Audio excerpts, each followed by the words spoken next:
જેની માએ હવા હેર હૂંટ ખાધી હોય એક એક હાઈલા આવજો. આવા ડાયલોગ કુરુક્ષેત્રના મેદાનમાં બધાને એકબીજા સામે બોલવાનું મન થતું હોય છે. એ તમને મને હંધાઈને ખબર છે. તો મહાભારતની સ્ટોરી લાઈન ઉપર એક સિરીઝ આવી છે નેટફ્લિક્સમાં કુરુક્ષેત્રના નામથી. હવે કુરુક્ષેત્રનું નામ આવે એટલે આપણને ખબર જ હોય એમાં બગડા સટી જ હોય. તો આ બગડા સટી વાળી એનિમેટેડ સિરીઝ આવી છે. હવે એનિમેટેડની વાત કરીએ તો હમણાં મહાઅવતાર નરસિંહાએ કેવો જાદુ ચલાવ્યો તમને ખબર ને 350-400 કરોડ પૂરી ગયા હારા.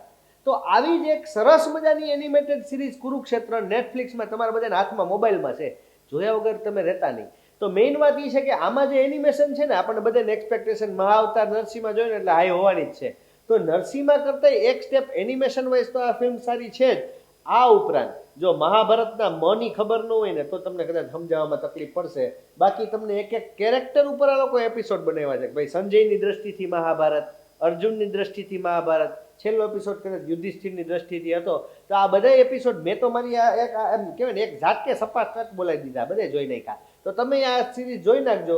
કૃષ્ણનું જે વિરાટ સ્વરૂપ જોયું ને મને એમ લાગ્યું કે આને જો થિયેટરમાં રિલીઝ કર્યું હોત ને તો આ મહાઅવતાર નરસિંહના રેકોર્ડ તોડે તો. આ તો ખબર નહીં આ લોકોનો કોન્ટ્રાક્ટ જે રીતે હશે એ પ્રમાણે નેટફ્લિક્સમાં રિલીઝ કરી.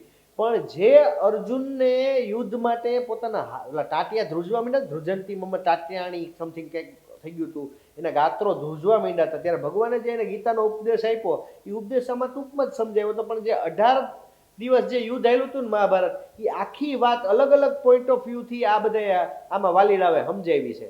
તો આ એક સિરીઝ મને બહુ ગમી છે. એનિમેશન છે એ ખાલી છોકરાઓ પૂરતું નથી, આપણને મહાઅવતાર નરસિંહાએ સમજાવી દીધું. તો મને તમને હંધાઈને ગમે ને એવી આ સરસ મજાની એક સિરીઝ કુરુક્ષેત્ર તમારા મોબાઈલમાં નેટફ્લિક્સ ઉપર જોઈ લ્યો. અને હા, કાઠિયાવાડી કડાકો સબસ્ક્રાઈબ કરો, વાલાપ કરો.